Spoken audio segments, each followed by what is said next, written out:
to the Four Jack Podcast.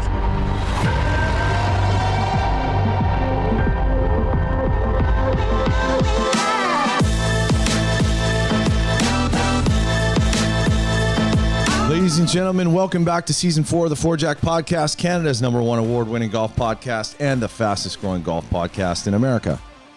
Now available on SiriusXM, Pandora, and all your favorite streaming platforms. Four Jack Podcast is powered by none other than TaylorMade Golf. Their engineers have been hard at work making the next generation of equipment, and their new lineup for 2022 is absolute fire. Head over to TaylorMade Golf and check out the new Carbon Face Stealth and Stealth Plus. Experience better energy transfer for yourself. TaylorMade has also been very generous with us this year. We have a shipping container full of goodies to give away. Keep your eyes on our 4Jack Instagram page for all those contest details. Season 4 continues to impress with a laundry list of amazing guests boasting some serious industry horsepower. But before we get into tonight's guests, let's head around the country and check in with the 4Jack family on the road. Derek Lane, what's happening in SoCal today? Well, it's nice to have all of us in one room. This is what we do best, and it's a great one. But you know what? We've had some amazing guests between Hardy and Bob Kane. We're obviously having some, but the fanboy on this one for me is going to be a little difficult. You guys might have to bump me a little bit in the elbow, just saying, hey, it's enough. It's a little over the top because from 2007 to today, these guys have been part of my life every single day. So I'm excited for this one. I'm really stoked that he was finally able to do it and take the time, but it's going to be great only because if you guys think I'm full of shit and self-deprecating, wait till you hear him. It's he's as good at it as there's ever been. So it's a wonderful thing. I'm really stoked for today. And for me, more than anything, there's going to be a lot of history kind of the last 15 years because it kind of ebbs and flows. As I have not missed one of their shows since there was podcasted. So I've never missed a show. Even when I do, I go back for the week and I re-listen. So get out the mop and bucket. There's a puddle of drool here on the floor. Literally, I'm going to laugh for an hour. So, all right, David, Preston, what do you got? I'm in California, the beautiful South Bay. I'm pretty excited. Know nothing about the San Diego Chargers. Bills Mafia back home is kind of the go-to. So I'm going to probably sit back and listen to this one, but excited to have Matt on and learn a little bit about his history. I need to talk into the mic. Awesome. Because we're live and not podcasting from Toronto. DJB, you are officially the unofficial meteorologist of the podcast now because it's always weather talk, but I like that. California's fantastic. Without further ado, you may recognize this sultry voice from the infamous Petros and Money show or the play-by-play call, the San Diego Chargers. Although he has roots in Chicago, this man is a leader in the sports media journalism space here on the West Coast. No matter what athletic arena we venture into, this man is currency. Surfer, golf guy, and music aficionado. Please welcome to the show, Matt Moneysmith. Wow. That was fun. Thanks, Chris. Thanks, David. Thanks, Derek. I appreciate it. Although I don't know how far my reach will be with your wide international audience, but at least here in Southern California, perhaps people are maybe familiar with me. And just quickly, David, you're right. I too don't have a heavy working knowledge of the San Diego Chargers, but as the voice of the Los Angeles Chargers, the team is 2-0 against the Buffalo Bills, including the humiliation and ending the career of Nate Peterman when he made his first start here in Los Angeles. And we traveled to Buffalo in 2018, I believe. And that did not end well for Josh Allen and the Bills either. I think that was like a 35-20 game or something like that. So yeah, just put that out there for Bills Mafia. Well, let's just talk about this. I'm Canadian, so I get my first pass. 2-0 would be the exactly. There we go. Save the day. I am the guy that announces winning when they don't win. Oh yeah. So hey, look, I took an opportunity. You know, you threw me a softball. I figure it's a perfect. Thankfully, I recall the two games against Buffalo because they've only played them twice in the 5 years I've been calling games. So that's an easy one to remember. And they were both wins. So of course I remember them. So I have a good Peterman story just to break into this, but I got invited to a Bills game. Obviously, if you're not living on this planet, you haven't seen the craziness. So I saw at what's it called? Winners back home. There was a Peterman Bills jersey and it was $19.99. I thought this is great. $20 I could fit in with the Buffalo Bills. I got there. People were like trying to like rip it off my shoulders, burn it. So I didn't know the history, but go Patriots. It's easy to be a Patriots fan. So. Oh wow. There you go. There you go. Easy. Well, You could have got, by the way, David, you could have gone the other way. You could have been like, it's an ironic jersey. Like, how great is this? Who's got a Peterman jersey? I'm the only guy. Isn't this great? You can't see he's 6'5", so the table would have no chance. It's 6'5", Exactly. 25 plus. The table would have no chance. But yeah, they're not ripping it off him because they have to get a step ladder. That's hilarious. Well, Matt, it's a massive, massive, massive week in sports. Obviously, our favorite time of the year, the Masters. Maybe 100%. not for yourself, but our golf audience obviously is reveling in the fact that the big cat made the announcement today. He's committed to playing. Any thoughts on what we can expect for this week?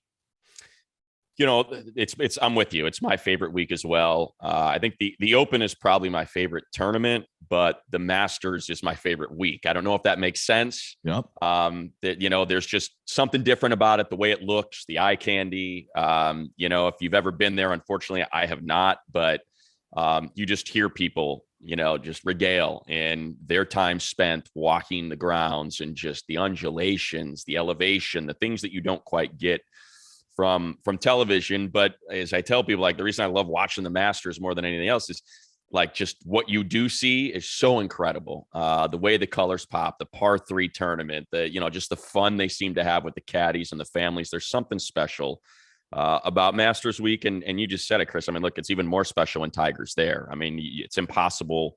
You know, there's two people I think of when I think of the Masters, obviously, right? It's Jack Nicklaus and it's Tiger Woods. And those are to still have him going and still have that belief in my golf and soul that he could win this thing, as ridiculous as it may sound the day we're recording this.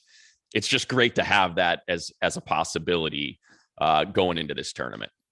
I don't think he's got anything going against him. I mean, if women can't hold him back, if substances can't hold him back, if a car can't hold him back, I think it's just destiny. You know, and now he's wearing literally the biggest wingtip old people's shoe in the history of mankind, with a guy that had a foot right next to this place re-put together, right? They thought about amputation, and now the guy's literally wearing, you know, basically Red Wing shoes with a FootJoy stamped on them. And it's like, I don't even know what the hell's going on, but the guys, and then they asked him today, do you think you can win? Just looked at the camera, kind of winked and said, I do.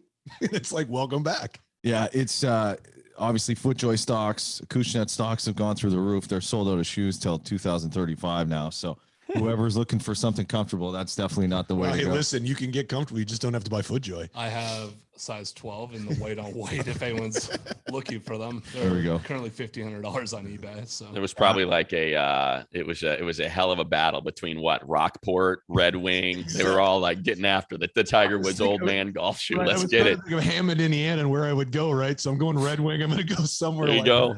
Well done. Well done. Florsheim, do you guys have that? Florsheim, absolutely. Wow. Oh yeah, Florsheim, absolutely. And you know what? Listen, I grew up on the South Side, so you know, for us, it was Payless, you know, and you know, Payless got a little something, everything, whatever you need. They're crappy shoes, but they'll have them, you know, for whatever occasion you might need shoes for. Wasn't Bass shoes North thing too? Yeah, Bass. Well, Now those are fancy though. Okay. Now, Bass were fancy, you know, like you're talking Sperry and Bass, and like, yeah, that's getting a little fancy now.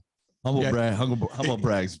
Right. It was the North Side that would wear Bass, but they'd put dimes in, not pennies, just to make sure that money in the South Siders, they understood where they're going. Because not only did you go to Payless, Matt will tell you time and time again, then you made next door, you went to Burlington, and you just took it all out in one big sweep. That's right. Burlington Coat Factory, the Kmart of outdoor wear. And listen, speaking of Kmart, I've told this story on the air before. Yeah, I still one of the more memorable and pivotal moments of my childhood, 4th grade, when the chips were really down for Ralph Smith and the work wasn't there. And I had to buy my clothes for the school year at Kmart. And the gym shoes I bought, I can still see them. They were like navy blue nylon with these like silver, you know, knockoff Nike stripes, but they were like upside down instead of the other way. And I can still remember going to gym class and freaking Yolanda Person, man, looked right at me. And she was like, oh, you got them 2 for $5 slip and slides. I didn't know what the hell that meant, but I learned that day that I was sporting 2 for $5 slip and slides. Yes. 2 pairs for $5. Welcome to 4th grade. So I have another brand too that I just thought about. Remember Dexter? They had the original. Absolutely. Nails. Correct. 13 nails in the bottom. So, not 11, 13. So not only could you go play golf, you could literally step on someone and kill them in one step. period. My parents wouldn't buy me FootJoy Classics as a kid, and that's all I wanted. So we went to the outlet and I got Dexter ones, and they never broke in. Right. No, like, they had to weigh 5 pounds per shoe. Oh yeah. I mean, they were the big leather bottoms that was like basically wood grain. Yeah. And then they patched a little leather on the top, and then like the nails would come up through the sole, but they were like 5 pounds. And it was just like, yeah, absolutely. But that's what Tiger's wearing. Yeah. So All right. Well, this is definitely not a shoe podcast. So let's get back to our guest here. Sure. Matt, let's deep dive. Let's talk about your introduction to the game of golf and maybe your early childhood out in Chicago. Yeah, so my older brother played golf, and we used to have I don't know if it's still there. It might still be there. It was on Klein Avenue, and I don't know if it was in Hammond or maybe like Hobart. It was one of those Chicago suburbs in Northwest Indiana. It's called Colonial, and it might have just been a 9-hole. I mean, it was a total goat track, but looking back on it now, but back then, it was a big deal when I could get out and flip my $3.25 to play the 9 holes on hand-me-down clubs. I still, not to make it about shoes again, but I still remember my golf shoes were my old man's, and they were like 2 sizes too big, but they were like black with the giant tongues, the tongue flap, the white flared tongue flap. I remember my clubs were my first set of clubs as a kid were hand-me-downs. They were Spaldings, and I think it was like a 3, 5, 7, 9 kind of deal. Full on, got to hit it on the screws, literally. Woods with screws in the 4 square pattern there. From there, I caddied. I got a job as a caddy, so I caddied the local country club. It's so funny. I think it was Idlewild was the name of the club on the south side that I caddied for a little while. Hated it. Guys were complete assholes. I think I made, you'd have to carry 2 bags, and I'd say I probably made like $20 a loop, which was pretty good, but these guys played slow. So it was like you would only probably get in a loop a day. And that was a summer gig for a while. And then when I got into high school, I started playing a lot more. Like our group got into golf for a minute there. And we ended up finding this super cool course on the south side. And I hope it's still there. I wish I need to go back there when I get back, but it's on the south side of Chicago, just before in the city proper. And at the time when I played it, this is the early 90s when I was in high school. It was the only African-American owned and operated course in, I think, the city is how it was positioned. It was called Joe Louis the Champ. And it had a plaque of like a Hall of Fame boxer on every single hole, an African-American boxer in every single hole. So you would learn a little something about a boxer. And like the first time we decided to go there, we just happened to like drive by it, and we're like, oh crap, man, there's a golf course right in our neighborhood. We never knew about it. So we go in, and they were so freaking stoked to see 4 white kids roll into their joint. Like they could not have been cooler and more excited. Mirrors are here. Yeah, that we were there, and like it became our course, and like that's where we would play. And we pulled in a ton of business for them because like it was a really nice course. They had a lot of pride in it. They took care of it. It was fun. It had a ton of misdirection and dog legs, and it was a really cool course. So that's where I played kind of throughout almost all of high school. And I think it maybe cost us like $7-8, if even that, maybe $5 to $7 for 18 holes. Man, the days when golf didn't cost anything, you get dropped off in the morning and you were there all day, and that just doesn't exist anymore, unfortunately. Yeah. So fast forward a little bit here. Now we make this jump from East Coast to West Coast. We're pursuing schooling now. We're creating this passion for political science, I believe, as it was. And now we're sort of entering that sports realm. Talk us through that. So yeah, it was sports and it wasn't. Growing up where I did, sports were super important. You played them, you watched them, you talked about them. And when I got to college, I worked at the radio station. As soon as I got there, first thing I did was, you get ready for your classes. I was going to be a business major. Then my brother's a lawyer. I was going to be a lawyer. So I was like, I don't need to take these business classes to be a lawyer. So then I go to poli-sci. And then it was just an easy workload. So I added speech into that as well. And that's kind of, I think, what sort of helped push me into this trajectory here, sort of. But I step on campus And I go to the meeting for KMBU, the Pepperdine radio station, and they say, oh yeah, freshmen can't get radio shows. You got to work behind the scenes. You can't do on air. You got to work your way up to that. So they have a grid for all the shows, and people are signing up on the chalkboard for what slot they want to take. And at the end of it, I notice that no one has signed up for what I'm guessing is, a standard bit of programming every single year that's always been there, the Grateful Dead Hour. And so I go up to the guy, the program director of the station. I was like, hey man, no one's signed up for the Grateful Dead Hour. I notice we're done. I'll do it. I'm a big Dead guy. And he's like, right, you're just a freshman. You're saying, it's like, no, I'm a big Dead guy. He's, well, how many shows you been to? I've been to 16 shows. Okay. When was your last show? I just went to the World Music Theater, Brent's last show. I did all 3. And he's like, oh, okay. All right. Let's put Matt Smith in the Grateful Dead Hour. And so I was able to land a gig on the radio station. And that's important because my sophomore year, when I was working in the admissions office, a girl that I worked with, Katie Willis, had mentioned to me, and I didn't really know her that well. We just happened to work in the admissions office together, but it's not like we were friends or anything. She's like, hey, aren't you on the radio station? And I said, yeah, my boyfriend works at Polygram Label Group and they're looking for interns. And I mentioned, I thought I knew someone here. She said they're having a tough time finding kids that want to work there. So I was like, yeah, absolutely. I'd love to work there. So went, interviewed, landed the internship at Polygram Label Group with her boyfriend, Kevin, who's still a friend of mine today. And that was how I got into the music business. And so working there, just to try to fast forward here and get through it a little bit quicker, working at Polygram for 2 people, Bill Carroll, Vicky Lieben. They then came to me and said, hey, I hear you work at the radio station at Pepperdine. At K-Rock, the radio station here in Los Angeles, Kevin and Bean, the morning show, are looking for a phone screener, and they're going to pay $8 an hour, which back then was quite a bit of cash for an entry-level gig. Would you be interested? You'll have to be there at 5 a.m., and I was like, that's great because it works with my schedule at school. My first class isn't until 11. So interview for that, get that job.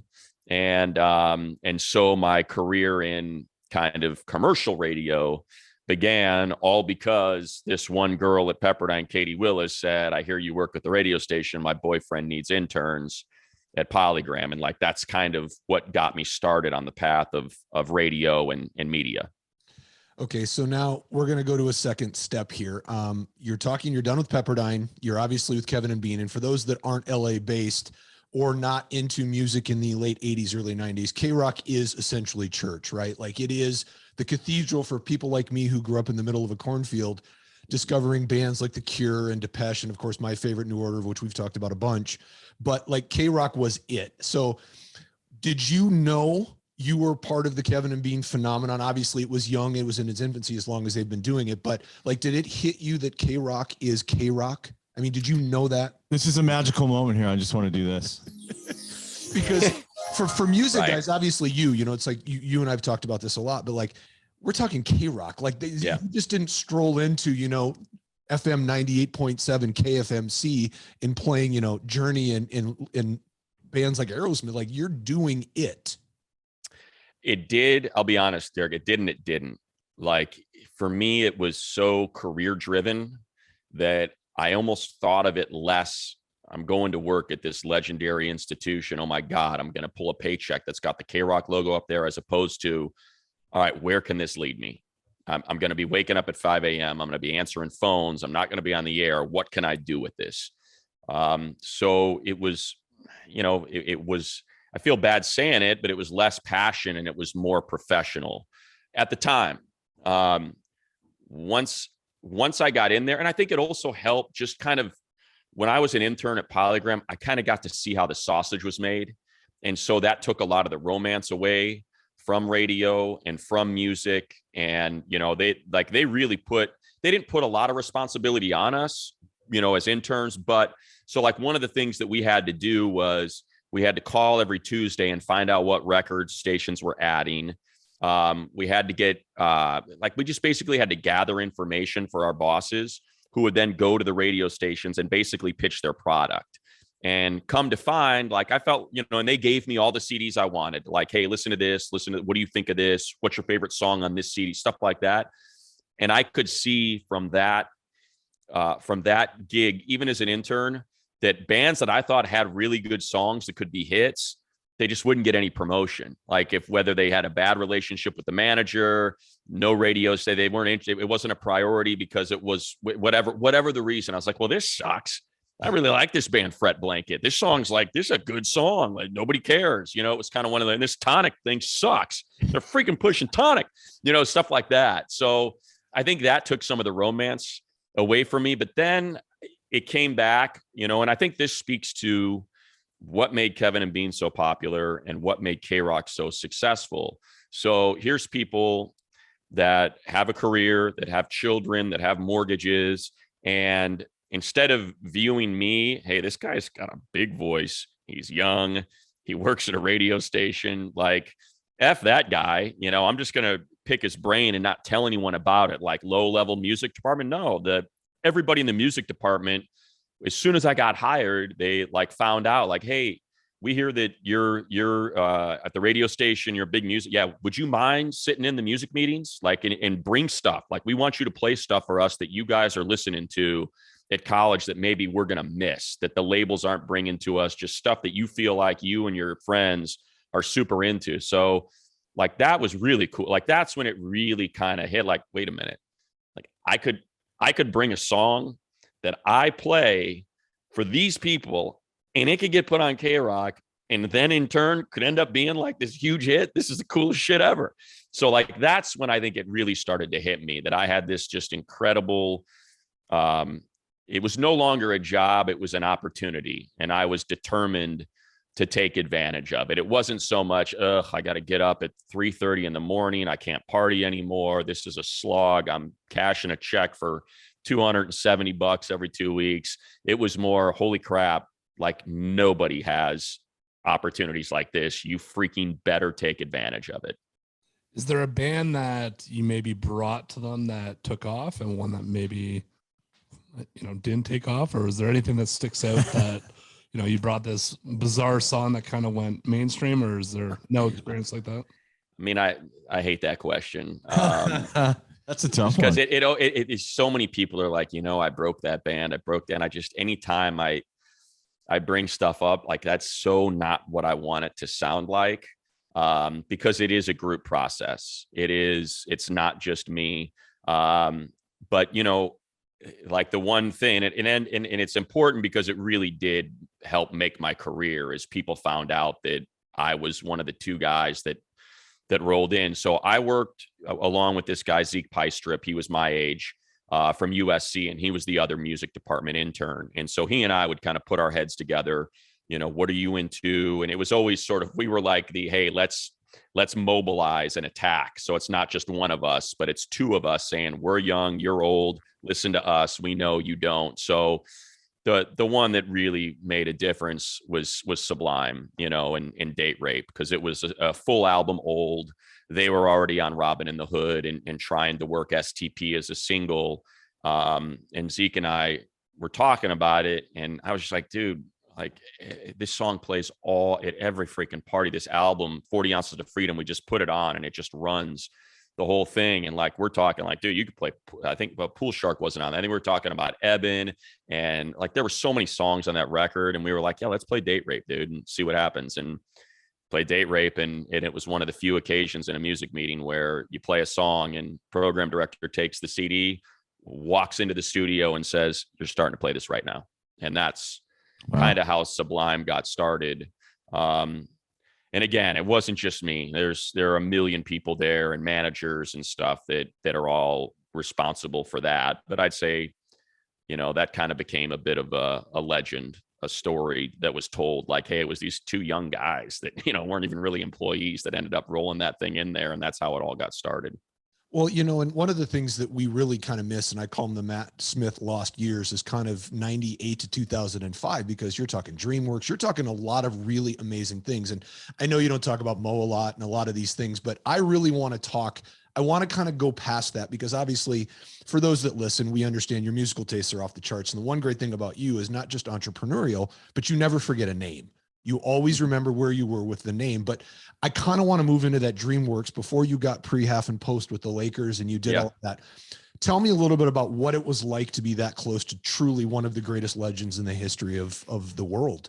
Yeah, well, I'll be honest with you, Derek. It's let's see, 1, 2, 3, 4. Truly, like at the time, 4 legends all worked at DreamWorks. So I was one of their first radio hires, and the job is called promotion, and your job is to promote your label's releases to radio. That's what you do. You call radio stations and you work them on songs that you want to be a single that get played on the radio. That was the job. So I went from records to radio, back to records, then back to radio.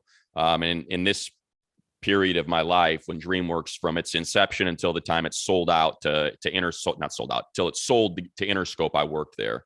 So Mo Austin is an important name. He's probably the most important record executive that ever lived. A lot of people know the name Clive Davis or Jimmy Iovine, but Mo's more important than all of them, just because of what he, the foundation and the set of beliefs that he established as an executive. Prior to him, there wasn't a lot of major label artist development. And he kind of brought in the idea of, hey, we don't need a record to be huge on its first go. It can be the second, third, fourth record. If we believe in the artist, let's just believe in the artist.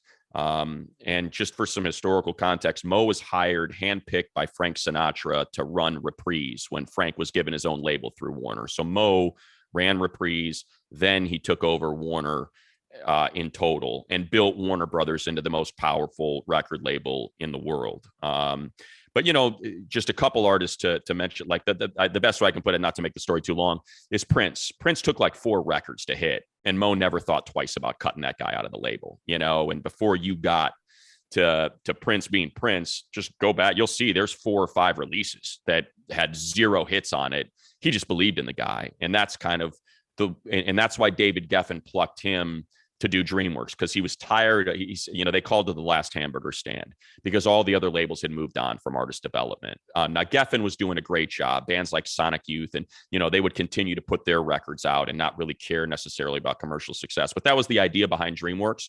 So Mo, of course, brought along his number 2 or 1A guy, if you will, Lenny Waronker, who is a famous producer, produced Pet Sounds, and he was more of the music portion of Mo and Lenny, as Mo was the business portion of Mo and Lenny. So Lenny Waronker was there, so I got to spend a ton of time with Lenny.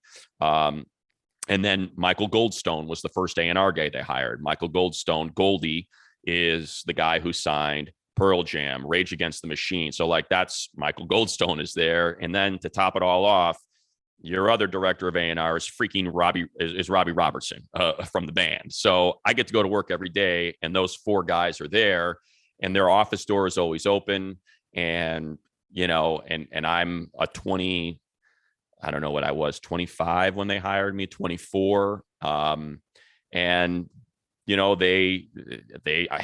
on private jets flying to freaking Dallas to try to convince Brand New to sign with DreamWorks. I'm with Mike, I'm sitting on a freaking floor of a hotel room with Michael Goldstone in Norman, Oklahoma, with the All-American Rejects, trying to convince them to sign with us and not Columbia. Like, just experiences like that. I'm in my room, I'm in my office, and Mo knocks on the door and is like, "Hey, you got a second? I want you to meet someone."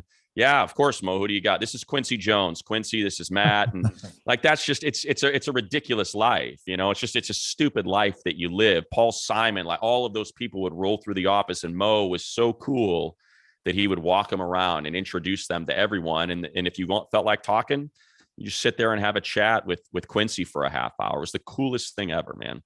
So Robbie Robinson, Canadian, Toronto. I knew he was going there. I knew where we were going. Sorry. And by the way, you That's got a lot of balls saying the first 4 Prince albums weren't good for a guy from Minneapolis. Like, you got that's some testicular fortitude. Oh no, I mean they weren't hits. I'm just kidding. You're talking Morris Day in the play. Like, it was them and it was the Replacements when I was growing up. That's all I had, unless I got K-Rock, right? So he did grow up in a cornfield. I did. Yeah, there's no doubt. But it is really crazy because, like, one of the things that when people always ask you about your past, like, you never hear the DreamWorks stuff. Like that's just something you don't share a lot. So thank you very much for that. Cause that's always the great time. And then I know it transitions into sports after the sale, but I can't fathom, because with you and especially if I'm involved, I promise these guys, it wouldn't all be about music, cause I could make it just like until you got to go to work. But that side of it now, transition yourself from that job, which to you probably has to be almost unbeatable, right? Like you're just, as you said, 4 living legends. Yeah. You're doing this now, the sale happens and you've got to transition into something else. And obviously we talk entrepreneurial again, and it's like, you are always on the come when it comes to that you're just always playing yourself. You trust yourself, your belief in what you can and can't do with your voice and how you act and your connections. So now talk to us how we got into sports. So when DreamWorks was sold to Interscope, I then became the timing, so much of life is luck. I mean, you create your own luck, but this truly was just impeccable timing.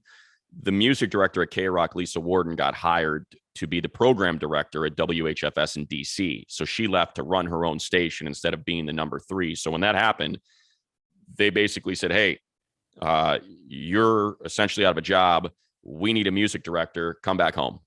We want you to be our music director. So then I landed the gig as the music director at K-Rock. That was important because instead of just doing tiny little snippets of sports updates, which I had been doing, by the way, the whole time I was at DreamWorks. I would stop at K-Rock and Kevin and Bean on my way to DreamWorks. I would do my last sports update was 7:50, and then I'd be in the office by 8:30. So I was still on the radio the whole time doing sports for Kevin and Bean. So then when I'm the music director at K-Rock for the next 3 years or so, I am on the show. I'm doing some comedy. I'm doing voices. I'm doing bits. I'm doing a sports report every hour now, all the way through 10 o'clock. So I have a much heavier presence on the show while also programming all the music on the station. And I didn't know, where that was going to take me. Am I going to be a morning show personality? Am I going to be a program director of a radio station? That's not where my head is. And that's when the call from the Lakers came. In 2005 and said, would you be interested in, Chick Hearn has passed away. It's been a couple of years now. We're going to reset everything. Would you be interested in coming to work for the Lakers broadcast? And again, a bit of luck. I never signed my K-Rock extension. We were negotiating back and forth over some points that my lawyer and I were trying to figure out. And because I had never signed it, I wasn't under contract. They did not want me to leave. The general manager was not happy that I was taken off. But, not to name drop, but it's an important name because he was the sports guy before I was the sports guy. Jimmy Kimmel and I have remained close through all of it. Jimmy was there when I first got the job as the phone screener. And so I just kind of reached out to him, and if he had told me, I think you should stay, I would have stayed. I mean, it truly was in his court. I was like, what do you think I do here? And he said, dude, this is not a hard decision. It's the freaking Lakers. You're a sports guy. You love sports, go get it. If it doesn't work out, there's going to be a label that'll hire you in a second and you'll have that career right back where it was. But take a swing.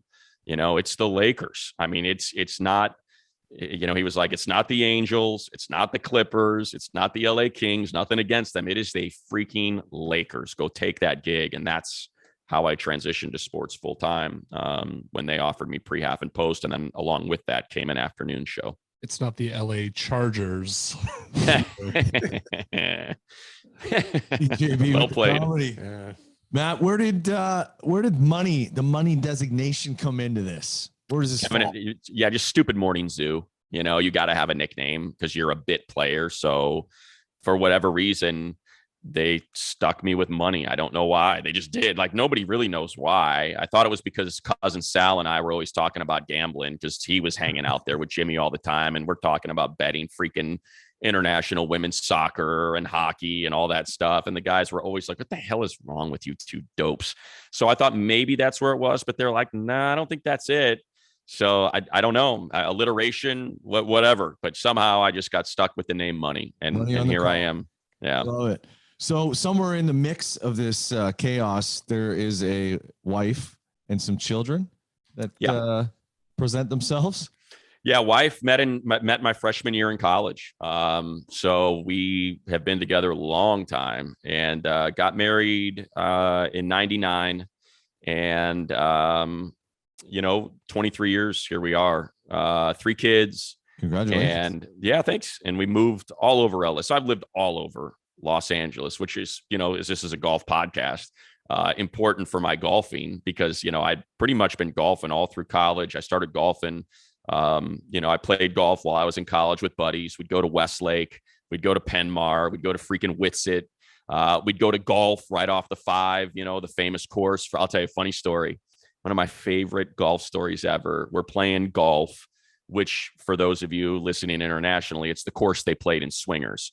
And it's this crappy little par 3 right off the 5 freeway at, was it Los Feliz? I think it's at Los Feliz, if I remember right, Boulevard. So we roll out there with a case. I still remember it, a case of Coors Original in the box. My buddy Damien's wearing jeans. My then girlfriend, now wife at the time, is with us. And I can't remember, it might have just been us 3. And so we're out there just freaking pounding beers. I got a pitching wedge and a putter in my hand, you know, kind of one of those days, right? And Damien hits this, scalds this screamer off the tee box, which is, you know, a rubber mat surrounded by leaves and rocks. And it's ripping to the right. And there is a guy putting on the opposite side, on the right side of our fairway, if you want to call it that, on the green. And this ball, like a freaking Scud missile, drills right into his ass cheek. And you can, like, I'm not kidding when I say you can hear the ball hit his ass. That's how hard it hits. And the guy screams, comes sprinting over, yelling. I'm like, oh, great. This guy's, now we're going to get into a fight, you know? And he's yelling, and he's like, got his hand kind of like he's going to punch him. And he like turns around and he pulls his pants down. So his bare ass is right in our face. And he's like, look at what you did to my ass. Look at what you did to my ass. There's just this giant dimple, you know, golf ball size bruise, dimples and everything right there on his ass. And we're just standing there in disbelief. And he's like, you guys got to be more careful, man. Look at my ass. Then he just sprinted back to the green. And I was like, well, that's golf for you. There it is. That's why it's one of our favorite courses. Too funny. That's good. That's good times. Always chaos at the public tracks when there's. Oh, I love it. Love the pitch and putts. It really is. And, you know, we talk about it a lot. Obviously, we are sitting here at Rolling Hills and we get to play a lot of great golf courses in LA and we do these things, but it transitions into that. You said your love usually starts at places that aren't Silver Spoon, and you've always got to kind of develop that. You figure out what you want, and then your goal is to join. And one of the things that we were talking off air about is of course, you live as far away from where you work in LA as about anybody that I know. Right? Yeah. So you might as well be coming from the IE and, you know, driving in from Riverside, but wow. You live in Orange County, you moved your family, you've become very acclimated to the beach for anybody that knows you now, but you're driving from Seal and you're going up to Burbank. But the reason you're doing that is the greatest show in the history of radio. I don't care what it says, I'm going down swinging. And what I really want is just a little background.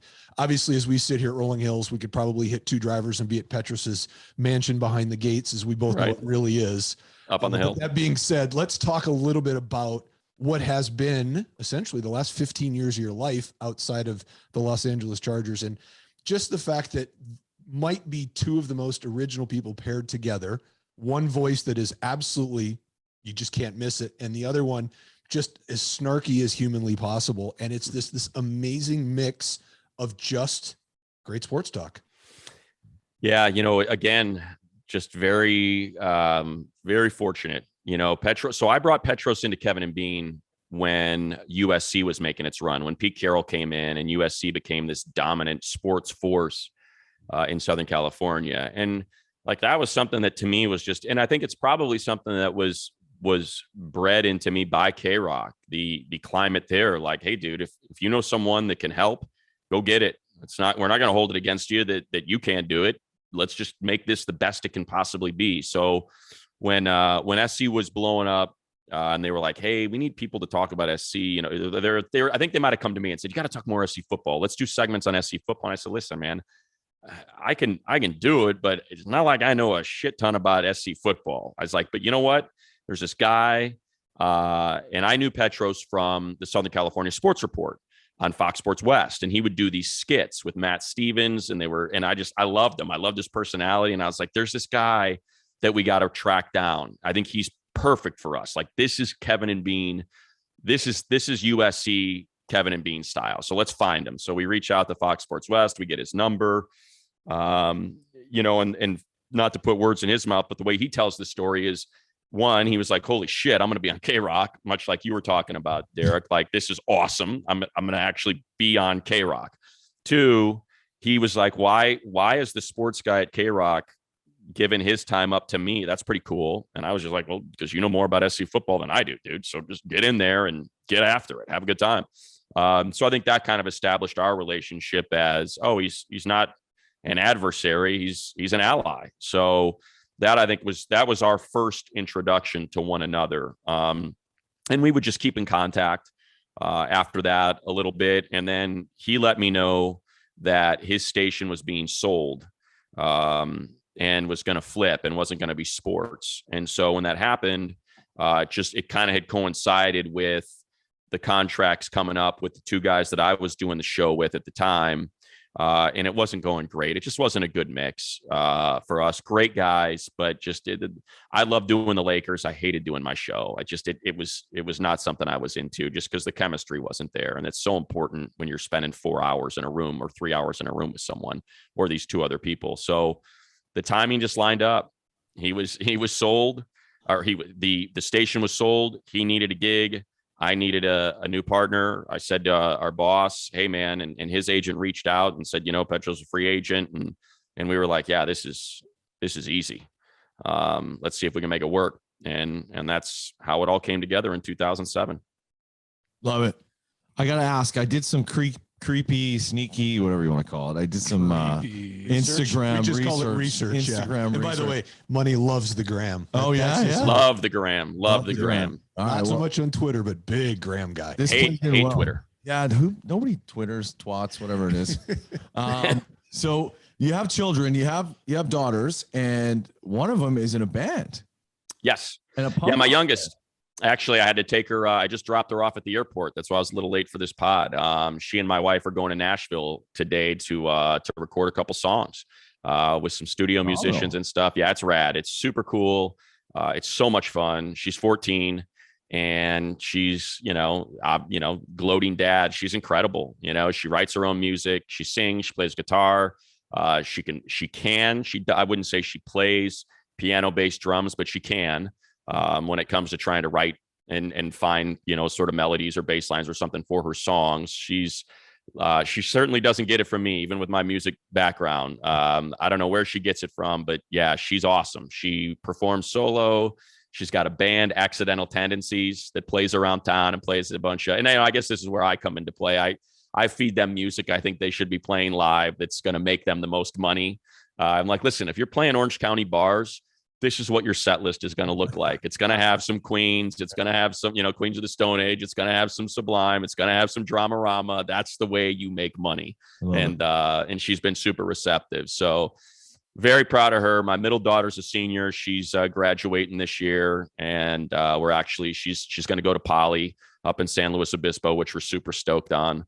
And then my oldest is a junior in college and she's out at Dartmouth, getting ready to go into her senior year. South Canada, for those that is close to Canada. By the way, SNL Tendencies Torrance, couple weeks right here. Exactly. So Sunday, April 24th, I believe it is. And this is what's super cool that I never, had really tapped into.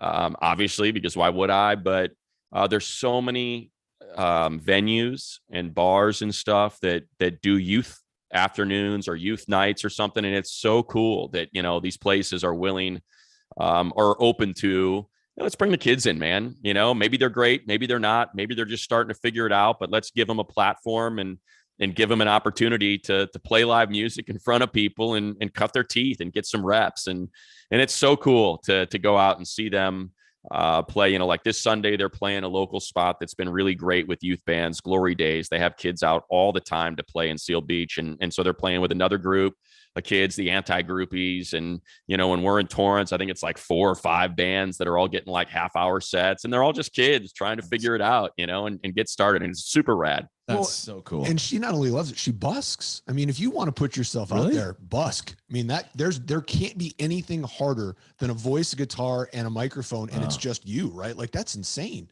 That's how it all started. We were sitting in the house one day, and I was like, babe, you need to get down to the pier. It's like, just get down to the pier. You can play. Like, this was at the time when she was starting to learn quite a few songs. And I was like, how many songs can you play? She goes, I don't know. I think I can probably play 8 or 10. I was like, all right. So what you do is you go down to the pier, you take a bucket, and you play those 10 songs, and let's see what happens. And she was, you know, terrified. I think she was 12 at the time. And I said, trust me. Yeah. And she still resisted. And I think this was the line that sold her. I said, and it's to some degree borrowed from the Smiths, but I said, these people don't care about you. They don't care if you live. They don't care if you die. You will never see them again. So why do you care what they think? Go out there and see if you can take their money. And sure enough, she's like, all right. She gets down there. She plays her 10 songs. She's a little scared and tentative, but she bangs them out. We come home. We dump the bucket out, $105. And she's like, can we go back tomorrow? I said, yes. And unlike Morrissey, she showed up at the next event, right? Yes, exactly. She didn't cancel the next day. Can we shout out some social media or Sure. website where people can find her information, maybe just to help support her? Yeah, that's what she's always pushing. Just follow me on Instagram, Preston with a Y, Preston Smith Music is where she posts a lot of stuff. And then the band is Accidental Tendencies. So those are her two. She usually puts a new song up every, we try to get once a week. She'll put up, but she's just puts covers up right now. She doesn't want to put any of her originals out until we kind of square away, as someone who's from the music business, the legal of all that sort of stuff. So for now, it's just a lot of cover songs, but it's been a lot of fun. Well, she's also lucky because of your knowledge too, because she's not just covering shit, right? Like, you've had her do some amazing songs, and those of us that are our age, like, she's busting out some things like, yeah, that I would go see. I'm not going to see an Avril Lavigne cover, right? Like, she's not going down that road. No offense to Avril Lavigne, but not going to be my thing. Much like, Canadian. you know, much like we were talking, I sent Matt a message, K-Rock, you know, this is when I know they've absolutely just swallowed the toilet, is they were actually promoting Machine Gun Kelly. So yeah, they're dead to me for the history of mankind. But Preston's playing your catalog as well as what she likes, which I think is pretty special. it is. It's cool. And you never, you know, as parents, I think anybody listening that's a parent, you always want to try to turn your kids on to your music. And all I do is I expose them, you know, and to as much as I can. My middle daughter is a lost cause. She is all pop and hip hop and wants nothing to do with anything I try to introduce. My oldest is now super indie rock. And Preston, thankfully, is my one that is not just into the K-Rock music and the indie rock. Her favorite band is Arctic Monkeys, but she's also receptive to, you know, me playing her Sam Cooke and Otis and Queen and like all the important stuff. Ella and like she loves standard. She digs jazz. So like that's been a lot of fun too. Good palette. Well, yeah, trying to help her out. If you really want, you can't go. And if you don't know Sam Cooke live at Harlem, it doesn't exist, right? Because not only is it the best music there is, he doesn't stop. He sings, then he talks through the break, and then he sings again. Like, there's never silence. And it's like, you get this much, and they all become acclimated to becoming what we hope are stars. But the great thing about that is you're going to be able to kind of push her through all of this, like what it's not only be an entertainer, but to be musically talented, which is something that a lot of people are missing currently. The funny thing about like Sam Cooke too, Derek, is in the way I got her, you know, you try to find these avenues so they're not just like, oh, what's this old stuff, you know? And so I said, you know, cause she started getting into Journey a lot. And I said, you know, that like Steve Perry is not Steve Perry without Sam Cooke. He said as much. I mean, that's all he did was he just tried to imitate Sam Cooke. And that's why he sings and he has such a unique voice. And she's like, what do you mean? I said, well, just listen to Sam Cooke and how he sings. And that was what I think got it. She's like, oh my God. I was like, yeah, exactly. Oh my God. It's like he mimicked. So, with the Beatles, like she was super into the Beatles, or I shouldn't say that. She'll play Here Comes the Sun. She plays Ticket to Ride. She'll play 3 or 4 Beatles songs in a set. But like when the Disney documentary came out and she started watching that with me and like saw the Beatles in a creative process is, they're working through songs and humming half of these songs that have become these iconic number ones. That's what helps, I think, the youth sort of grab onto some things that they otherwise might be resistant to and just want to put on the next Machine Gun Kelly track. Sorry, and she's 35 years old, right? Sorry, Brisson. No Nickelback in this one. So that's right. Another Canadian shot. There you go. Matt, I don't know who that is. Never heard of them. They're from Alberta. The only person in Canada that doesn't. We have no listeners from Alberta anymore. We've lost them all. Matt, we're going to close out the show with something fun. We like to call the rapid fire tent. That was beautiful. We're gaining California listeners, though, so that's important. There we go. All right. Rapid fire, not so rapid fire 10 skill testing questions surrounding Canadian politics. When you're ready, question number 1. Matt, what did you have for breakfast today? Oh, free plug. Legendary Pastries. Cannot recommend them enough. For those of you out there that drink protein shakes or eat bars post-workout, a buddy of mine, Rob, used to work for One. I'm sure many of you know the One bar. They taste like donuts and birthday cake. He left to go launch this thing called Legendary Pastries. They are protein Pop-Tarts, and they are freaking incredible. 20 grams of protein, a million different flavors, but they are like full-on Pop-Tarts. Was it a post-surf breakfast? It was not a post-surf breakfast today, because I had to drive the wife to the airport. She's leaving for a few days. She wanted me to hang out as opposed to my dawn patrol. I'm crushed, but I'm going to do an afternoon session. You better bet your ass. I like it. One thing we didn't talk about. So question number 2, is it golf or is it surfing? It's surfing. Wow. Yeah, ever since I moved, and look, I still love the golf. I have a group that I've met, thankfully, out in the wave, bunch of Navy guys, and it's so fun. I play the Navy course down here a lot. Well, not a lot. I play usually once a month with their group. So I still play. I used to play 3 times a week. So now that's been dialed back considerably, and now I surf every day. Amazing. I'm super jealous. Question number 4. What does it look like for a professional like yourself to warm up pre-radio? What are we doing? Anything methodical? Nothing. Anything spiritual? Nothing. Yeah, no, nothing. Although I will say, like, warm up, it's a lot of prep. There's a ton of prep that we put in to the show. So it looks like this, except for on the other side of the camera, what you can't see is a computer where I'm just searching for stuff that looks interesting for us to talk about any given day. But as far as the voice, no.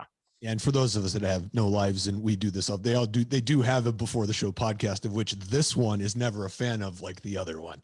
Yes, exactly. Well, because it's always thrown together so last minute. Well, again, you guys do everything so professionally all the time. So. Oh yeah, exactly. It's like all of a sudden, hey, let's do it before the show. Oh Jesus! All right, here we go. The opening segment shows how much prepared.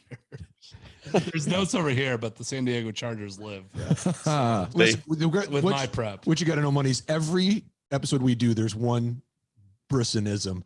We had Amari Avery and Justin on. No, it's been deleted. Okay. So we had oh boy. Literally with the Augusta National Women's Am, and Amari, 18-year-old, she finished top 5 at Augusta. Great top 5. And wonderful, right? Obviously, USC plays the Rolling Hills.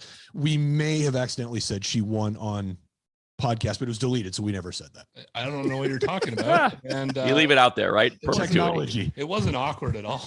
So, I love. We just uncovered something. Couple Her response, I did. Yes. Well, she was great. This is a Brisson, and we're going to make a button for the board for sure. So correct. Well, if you want to know thing, live radio or live television is always the best, because sometimes the mess ups are the best part of everything. 100%. Don't we know that? God knows we mess up every single day. People love it. They love the pounce. Whenever needs a fool to make fun of. So oh no, we're not going to go there. No bullying on this show today. So we're on the golf course, Matt. Question number 5. What's our go-to jam? What's our go-to music to relax, kick back, have a couple Coors? Believe it or not, it's just embarrassing to say, but hey, whatever. For whatever reason on the golf course, I roll yacht rock. It just puts me in the right headspace, and it's yacht rock. some guys are into it. Some guys, it drives them batshit crazy. But that's my go-to. I throw on the Yacht Rock station on Sirius XM or Pandora, and it's Loggins and Messina, and it's freaking Ace, and it's Player, and and I'm good with that. There's no bro anthem.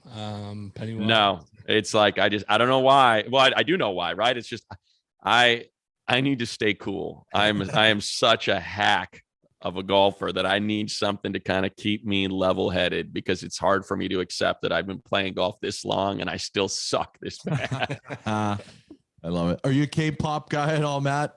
Or No, that doesn't hit the airwaves. it does not. No K-pop. Just pop in general is not necessarily. I appreciate a good hit, and I can appreciate somebody being able to write a hit, but yeah, not for my pleasure. Do they actually sing, or do they just like bob their heads? I have no idea. It seems like lip singing to me. It's a good question. I'm not sure. Good. There you go. Question number 7. Is it lip syncing? No. Question number 7. We're fueling up at the turn. What's our go-to? Are we a hot dog guy? Are we a non-chai latte guy? 6-pack, pack of cigarettes? What are we looking for? Yeah, it depends when I'm playing. If it's in the morning, it would usually be banana and a second cup of coffee, because I typically did dawn patrol. If it's in the afternoon, though, it's a beer. It's definitely a beer, if not 3, and hot dog, 100%. I'm a hot dog, beer in the can guy. If I'm teeing off after 9 a.m., then yeah, it's going to be beer and hot dog. If I'm teeing off, in my typical 6 a.m. window, then yeah, it's sadly coffee, banana. All right. Question number 8. Toppings. What are we going for? On what? Hot dog? Oh, yes. Hot dog toppings? Yeah. Yes. Clarify your question there, Parks. Mustard onions. Mustard onions. Okay. Good. Mustard. I do like a Chicago dog, though. I love, but you got to be able to get the, Vienna beef with the poppy seed bun, to get the pickle, spear, tomatoes, sport pepper, green relish, celery, salt, mustard. Yeah, that's my favorite, but typically mustard onion. Love that. We always like to ask our guests the cliche question. If you could play as a 5-some, who would be your ultimate 4 other guests? Your dream group? Okay. Boy, oh boy. Yeah, God, you would think I'd have an answer for this. 4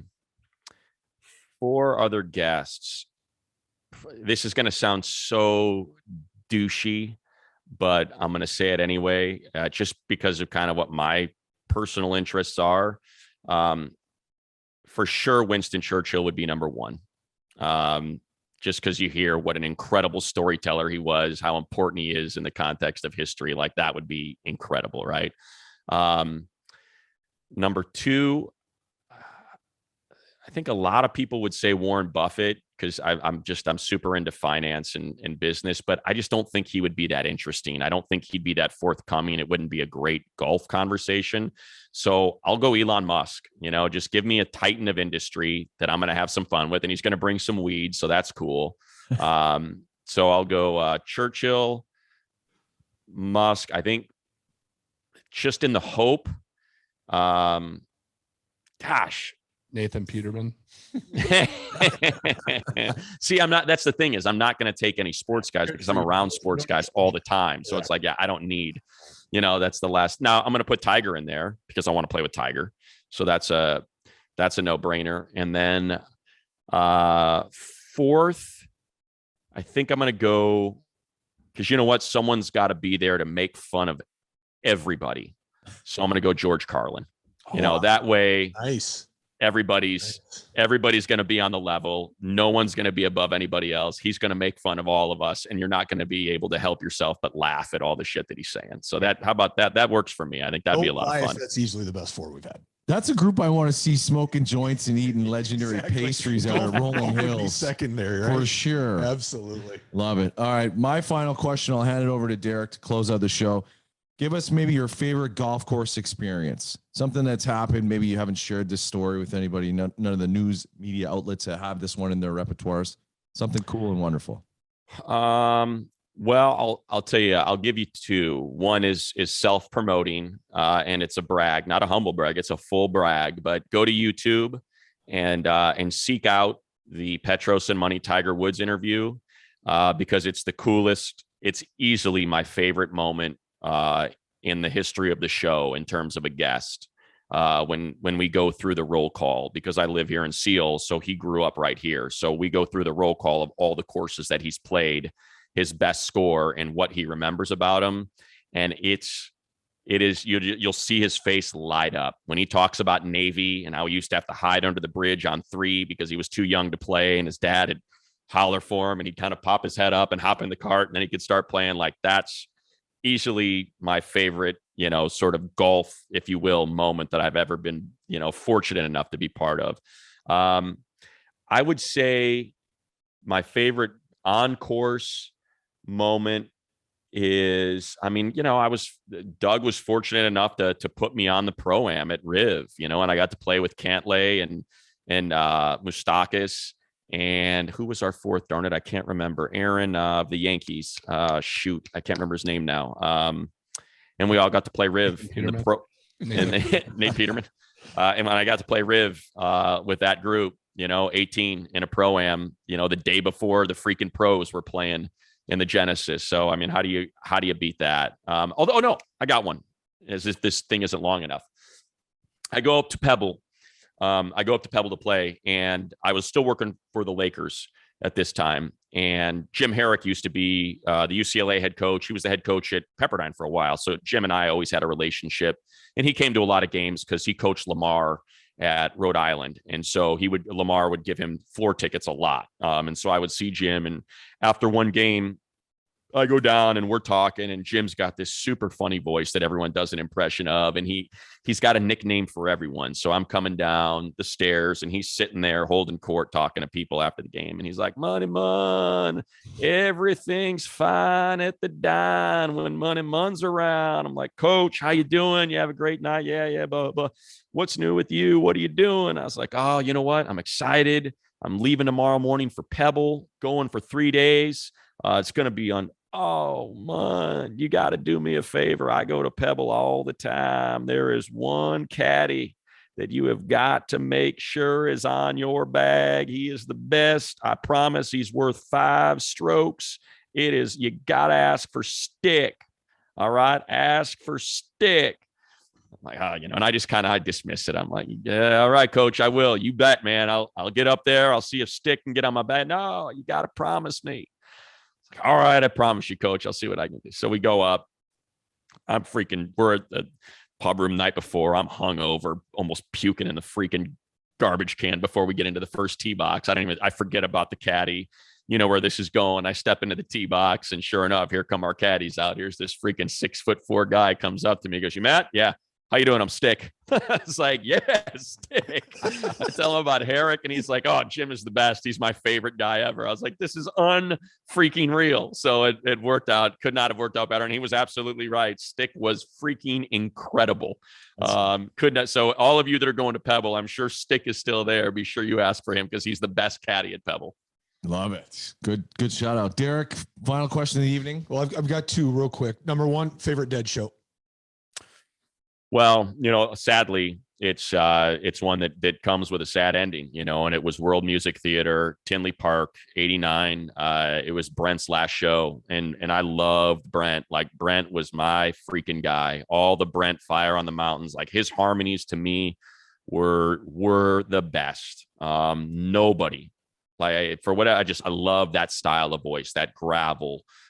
Just the emotion that he would pour into Fire when he sang it was incredible. And I was there to see it. And I just, this is pre-internet for the most part. The internet's around, but we don't use it like we do now, so just remember hearing, a couple days later, like, hey, Brent's gone. And I was like, oh, it was as a young man, that was like a real gut punch. Like, one of your favorite musicians was dead at a super young age, and you had just seen him and kind of felt the power and, the majesty of what music can do to you. Because that's what music is to me. It's so time and place, and it puts you in a specific spot and a specific feeling you had in that moment when you listen to it, whether it's a song for the first time or a live show. So that's an easy one for me. Because man, that was just an incredible show. And I just remember that particular rendition of Fire on the Mountain being like my favorite Dead performance ever. Well, and the reason I wanted to ask that question, it's the follow-up question, because I'll never forget it. Bob Hope tournament 2007. I just got the job as the director of golf at the Quarry. It's my first year. And I'm a sports junkie. I'm a Minnesota football season ticket holder still, though I live in LA. And I was being acclimated full-time into sports radio in LA. I came from Minneapolis and obviously Sirius XM. So you're mostly doing the evil 4-letter thing and that whole thing. But Cornfield. I'll never Cornfield. forget when I heard you guys. And the reason I say this is it's not very often I get to tell somebody in a podcast. For 15 years of my life, I've never left you guys. Like I know like the minute Clandestino hits, oh, it's hour 1. I know whether it's going to be microphone feed. Oh, wow, we get 4 today. Like it's really, I feel the same way that you just explained about Fire in the Mountain. And the reason I want to ask this question is like, what is it like knowing that there are actually people like myself who for 15 years have listened to your guys' show? I did it national when you guys took over, obviously in 2009, and I've been part of it. And you guys grow your shtick, right? I remember about what Mondays used to be and where they are. And now we're doing this whole thing with the Dodgers. And like, I say we, because I literally feel like I'm part of a show that you guys do. Talk to me on the end of this. Just what's it like to know that that's really reality, that there are people who actually kind of click with you, me more so with you and your sense of humor, that listen to you guys every single goddamn day? Yeah. I hope this comes out the right way. And I think, you being from the Midwest as well, it makes sense. It's embarrassing. Like it is, it's weird to hear. It's flattering, no question about it. Like it's exciting. It's a reminder that it's not just, Petros and me, Petros and I sitting in a room, talking to each other, that there's, tens of thousands of people that are listening to every word we're saying. And so I think for most of us that are in this business, you almost put up, I don't know if it's a guard or what you would call it, but like you want to forget about it. You don't want to think about the amount of people that are listening, and you just want to have that conversation. And that's the feeling we're trying to create, is that you're sitting there with us, that you're stuck in traffic. I just had a shitty day at work, and we're there to just kind of chop it up and put you in a good mood. And I think that's, and I think, and that's, I owe a lot of that to Petros, and just kind of, I think he has certainly had a big impression on me, in terms of, how much more people enjoy your failures and your self-deprecation, and being reminded that your life at times is as shitty as theirs. And our boss yells at us and we're idiots, and our wife runs the house. We are no different than you. And I think that's something that, is important to us, that we want you, we're not trying to be authorities on something. We're not there to argue about, who's better, Kobe or Michael Jordan. That's not the kind of show we do. The way we approach it is, okay, you're stuck in your car for however long it is because LA traffic sucks. Let's try to get you home, not in terms of time, but in terms of mental space, as fast as possible. And so when, you hear that, it's rewarding. It's good to know that maybe you're doing something right, and that, and at least, and it's great. Like when I go out and people, I'm always stoked that people come up to me and say, hey, and whatever, want to tell me they listen to the show and how long they've been listening to the show, or take a photo, whatever it may be. I love it. It's very rewarding. We have blind listeners that reach out and tell us how important we are to their life. TVs. Yeah, they win TVs. We had a blind listener win a TV at one of our remotes. That's the Petros and Money. That encapsulates the Petros and Money show. We give away televisions to blind people.